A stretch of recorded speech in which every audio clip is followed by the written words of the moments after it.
Selamat pagi, perkenalkan nama saya Cecilia Putri Sihite dengan NIM 213304010134, Prodi Akuntansi Fakultas Ekonomi Universitas Prima Medan. Dosen pengampu yaitu Bapak Hotua Samosir SPD MSI. Mata kuliah yang ditempuh yaitu Sistem Informasi Akuntansi. Baiklah, di sini saya akan membahas topik kelima yaitu dengan judul bagan alir atau flowchart. Pertama, teknik dokumentasi dan penyusunan sistem. Dokumentasi adalah narasi, bagan alir, diagram, dan penjelasan tertulis lainnya yang menjelaskan tentang cara kerja sebuah sistem. Informasi yang dicakup berupa who, what, where, why, how, of, penginputan data, pengolahan data, penyimpanan, pembuat laporan, dan pengawasan terhadap sistem. Dokumentasi ini kemudian dilengkapi dengan uraian naratif, yaitu penjelasan tertulis komponen-komponen sistem, tahap-tahap interaksi komponen-komponen tersebut. A. Diagram arus data atau data flow diagram DVD. Sebuah DVD secara garis besar menjelaskan arus data dalam sebuah organisasi. Teknik ini digunakan untuk mendokumentasikan sistem yang digunakan sekarang dan untuk merencanakan serta mendesain sistem yang baru. Tidak ada cara standar dalam penyusun DVD karena persoalan yang berbeda dengan metode yang berbeda pula. Pada dasarnya DVD memfokuskan pada aliran data dalam organisasi. DVD disusun dengan menggunakan 4 simbol utama, yaitu simbol diagram arus data. Simbol mungkin sudah tertera seperti gambar yang saya cantumkan. Nama, sumber, dan tujuan data. Penjelasan karyawan organisasi yang mengirim data ke dan menerima data dari proses sistem digambarkan dengan kotak. Yang kedua, arus data. Arus data yang masuk ke dalam dan keluar dari sebuah proses digambarkan dengan anak panah. Yang ketiga, penyimpan data. Penyimpan data digambarkan dengan 2 garis horizontal atau paralel. Yang keempat, nama simbol. Proses transformasi. Proses yang mengubah data dari input menjadi output digambarkan dengan lingkaran. Yang kedua, bagan alir atau flowchart. Bagan alir merupakan teknik analitis yang digunakan untuk menjelaskan aspek-aspek sistem informasi secara jelas, tepat, dan logis. Bagan alir menggunakan serangkaian simbol standar untuk menguraikan prosedur pengolahan transaksi yang digunakan oleh sebuah perusahaan sekaligus menguraikan aliran data dalam sebuah sistem. Simbol-simbol yang digunakan untuk membuat bagan alir terdapat pada tabel di bawah. Setiap simbol memiliki arti yang berbeda agar dapat dengan mudah dikenali. Bentuk simbol menunjukkan dan menguraikan kegiatan yang dilaksanakan, menunjukkan input-output, pemrosesan, dan media penyimpanan.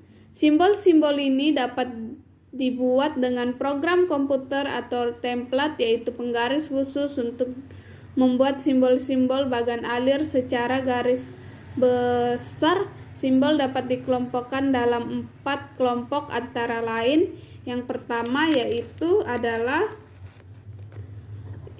input atau output, yaitu simbol yang menggambarkan alat atau media memberikan input kepada atau merekam output dari kegiatan pengolahan data.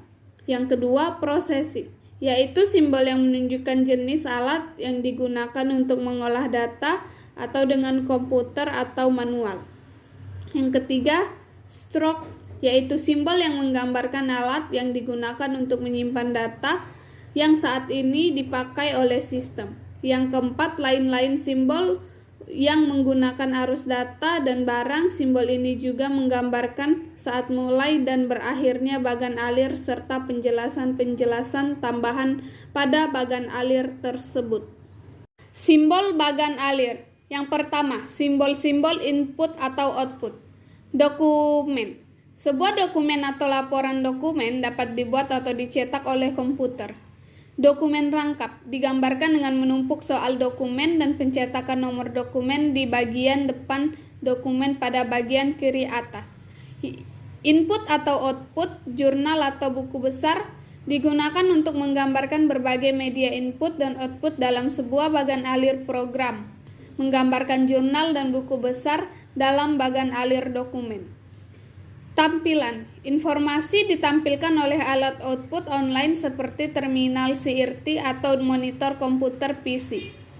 Yang pemasukan data online. Entry data adalah alat online seperti CRT dan komputer pribadi. Terminal CRT atau komputer pribadi. Simbol tampilan dan entry data digunakan bersama-sama untuk menggambarkan terminal CRT dan komputer pribadi. Yang kedua, simbol-simbol processing. Pemrosesan komputer. Sebuah fungsi pemrosesan yang dilaksanakan oleh komputer biasanya menghasilkan perubahan terhadap data atau informasi. Kegiatan manual. Sebuah kegiatan pemrosesan yang dilakukan secara manual. Kegiatan campuran. Sebuah kegiatan memprosesan yang menggunakan alat selain komputer. Kegiatan pemasukan data offline. Sebuah kegiatan yang dilakukan dengan menggunakan sebuah alat pemasukan data offline atau entry data ke disket register cache. Disk bermagnet. Data disimpan secara permanen pada disk bermagnet digunakan untuk menyimbolkan file induk atau master file.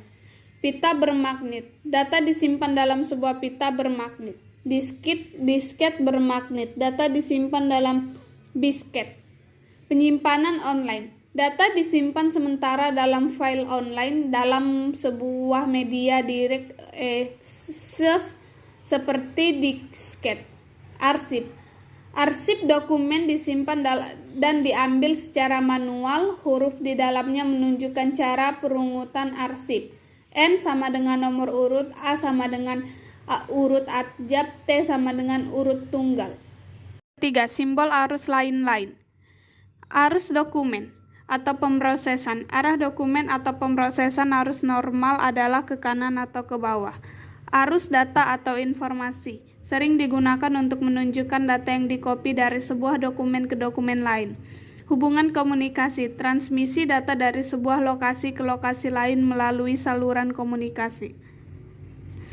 Penghubung pada halaman berbeda, menghubungkan bagan alir yang berbeda di halaman yang berbeda. Penghubung dalam sebuah halaman, menghubungkan bagan alir pada sebuah halaman yang sama. Penggunaan simbol ini untuk menghindari terlalu banyak anak panah yang melintang dan membingungkan. Arus barang. Perpindahan fisik barang digunakan terutama dalam bagan alir dokumen. Terminal digunakan untuk melalui atau mengakhiri atau titik henti dalam sebuah proses atau program. Juga digunakan untuk menunjukkan pihak eksternal keputusan. Sebuah tahap pembuatan keputusan digunakan dalam bagan alir program komputer untuk menunjukkan cabang bagi alternatif berbagai cara. Anotasi. Tambahan penjelasan deskriptif atau keterangan atau catatan sebagai klarifikasi. Yang ketiga, jenis-jenis bagan alir. Yang pertama, bagan alir dokumen atau dokumen flow chart. Bagan alir dokumen menggambarkan aliran dokumen dan informasi secara pertanggungjawaban di dalam sebuah organisasi. Bagan alir bermanfaat untuk menganalisis kecukupan prosedur pengawasan dalam sebuah sistem seperti internal check dan pemisahan fungsi. Bagan alir yang menjelaskan dan mengevaluasi pengawasan intern disebut internal control flow chart. Yang kedua, bagan alir sistem flow chart. Bagan alir sistem menggambarkan hubungan antara input, pemrosesan, dan output. Sebuah sistem informasi akuntansi, bagan alir sistem ini merupakan salah satu alat penting untuk menganalisis, mendesain, dan mengevaluasi sistem. Bagan alir ini secara universal dipakai dalam sistem kerja dan merupakan sarana berkomunikasi yang efektif di antara para pi. Yang ketiga, bagan alir program atau program flow chart. Bagan alir program menjelaskan urutan logika pemrosesan data oleh komputer dalam menjalankan sebuah program. Bagan alir ini menggunakan simbol-simbol secara khusus dirancang untuk bagan alir ini. Yang keempat, pedoman pembuatan diagram alir atau flowchart. Bila seorang analisis dan programmer akan membuat flowchart, ada beberapa petunjuk teknik yang wajib diperhatikan. Yang pertama, flowchart digambarkan dari halaman atas ke bawah dan kiri ke kanan. Yang kedua, aktivitas yang digambarkan harus didefinisikan secara hati-hati dan definisi ini harus dapat dimengerti oleh pembacanya. Yang ketiga, kapan aktivitas dimulai dan berakhir harus ditentukan secara jelas. Yang keempat, setiap langkah dari aktivitas harus diuraikan dan menggunakan deskripsi kata kerja, misalkan dalam hal menghitung pajak penjualan. Yang kelima, setiap langkah dari aktivitas harus berada pada urutan yang benar. Yang keenam, lingkup dan rank dari aktivitas yang sedang digambarkan harus ditelusuri dengan hati-hati. Percabangan-percabangan atau relasi yang memotong aktivitas yang sedang digambarkan tidak perlu digambarkan pada flowchart yang sama. Simbol konektor harus digunakan dan percabangannya diletakkan pada halaman yang terpisah atau dihilangkan seluruhnya bila percabangannya tidak berkaitan dengan sistem. Yang ketujuh, gunakan simbol-simbol flowchart yang standar. Yang kelima, unsur-unsur diagram alir. Unsur-unsur diagram alir memiliki dua unsur yang selalu muncul di dalam diagram alir, yaitu percabangan dan perulangan. Apa itu percabangan? Percabangan secara sederhananya adalah pilihan alur yang diambil dari beberapa opsi yang ada tergantung dari kondisi yang dicapai. Misalkan pada contoh lampu di atas. Percabangan tergantung dari kondisi apakah lampu terpasang atau tidak. Perulangan digunakan untuk mengulang suatu proses. Perulangan dapat dilakukan terus-menerus selama program berjalan, sampai didapatkan kondisi untuk keluar dari perulangan tersebut. Contohnya, perulangan untuk menampilkan angka 1 sampai 100, kondisi untuk berhentinya adalah jika angka tersebut sudah mencapai 100. Baiklah, sekian hasil penjelasan topik 5 dari saya. Semoga bermanfaat dan nantikan video